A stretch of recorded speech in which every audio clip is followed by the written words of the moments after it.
കഴിഞ്ഞ ദിവസം എനിക്ക് വളരെ അടുത്ത് പരിചയമുള്ള ഒരു പയ്യനെ കണ്ടു. അവൻ വിദേശത്ത് ജോലിക്ക് പോയിട്ട് അധികം നാളൊന്നും ആയിട്ടില്ല. അപ്പോൾ ഞാൻ അവനോട് ചോദിച്ചാൽ നീ വെക്കേഷൻ വന്നാണ്. അപ്പോൾ അവൻ പറഞ്ഞില്ല അച്ഛാ ഞാൻ ആ ജോലി നിർത്തി.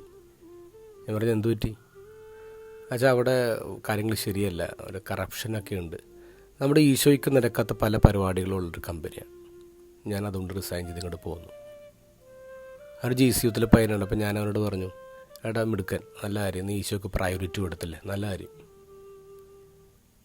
ഇന്നത്തെ ഗോസ്പൽ വായിച്ചപ്പോൾ എനിക്ക് തോന്നി ഞാൻ കൊടുത്ത മറുപടി അത്ര നല്ല നടപടിയല്ല എന്ന്. കാരണം ഈശോ അങ്ങനെ ഒരു മറുപടി അവനെ കൊടുക്കില്ല. ഇന്നത്തെ ഗോസ്പലിൽ മത്തായി ചുങ്കസ്ഥലത്ത് ഇരിക്കുകയാണ്. അപ്പോൾ ഈശോ ഒന്ന് വിളിക്കുകയാണ്. ഫോളോ മീ എന്ന് പറഞ്ഞില്ല, അവൻ എഴുന്നേറ്റിങ്ങ് പോരാണ്. നമ്മളൊരാളെ വിളിക്കുമ്പോൾ അയാൾ വിളിക്കുന്ന നമ്മുടെ വീട്ടിലേക്കുള്ള ഇൻവൈറ്റ് ചെയ്യുന്നത്, അല്ലെങ്കിൽ നമ്മൾ ജോലി ചെയ്യുന്ന ഇടങ്ങളിലേക്ക് നമ്മൾ ഇൻവൈറ്റ് ചെയ്യണം, നമ്മുടെ ഇടങ്ങളിലേക്കാണ് ഇൻവൈറ്റ് ചെയ്യുന്നത്.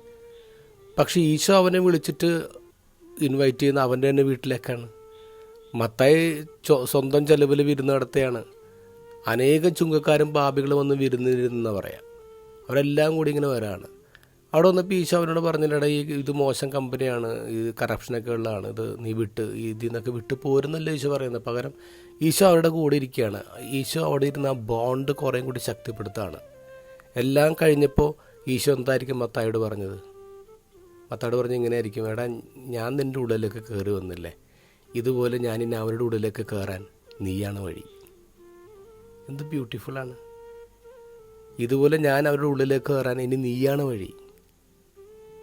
നമ്മുടെ ജോലിയിടങ്ങളെ ഉപേക്ഷിക്കലല്ല, നമ്മുടെ സുഹൃത്തുക്കളെ ഉപേക്ഷിക്കലല്ല, അവരിലേക്ക് ഈശോയെ കയറ്റി വിടുക എന്നുള്ളതാണ് നമ്മുടെ ദൗത്യം.